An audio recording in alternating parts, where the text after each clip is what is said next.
Turning all that energy from the sun into electricity means we need to have a way to collect it, convert it, and use it. Welcome to the world of photovoltaics.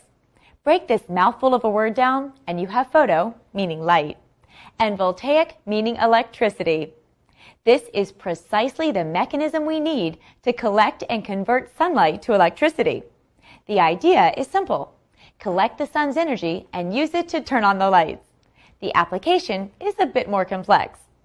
We'll have to think back to what we learned about the sun, how it makes energy, and all that stuff about protons and electrons. Now we're ready to put it all together and make solar energy. We combine a number of solar cells into a panel, and now we have capacity. Combine a number of panels, and we have a system. The modular nature of solar energy systems allows us to design an array to meet electrical demand. Need more power? Add more panels. It's not quite that simple, but you get the idea. Solar panels are made up of a series of layers. Different types of panels use different types of layers, but all of the panels have common elements. Collect sunlight, reduce reflectivity, channel the electrons, attach together, and attach to the roof.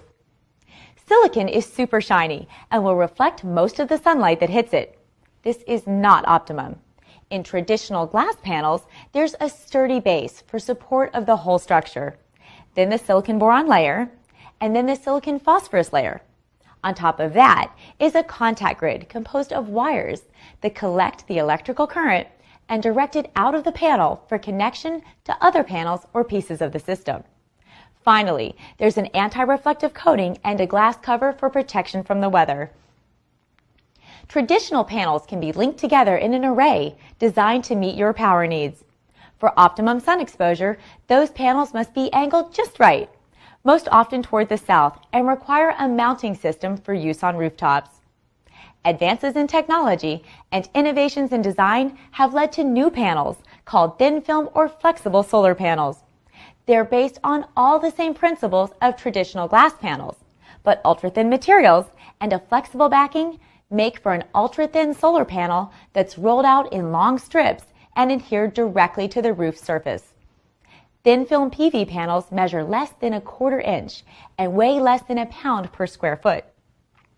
Like glass panels, thin film panels are composed of layers, but that's where the similarities end.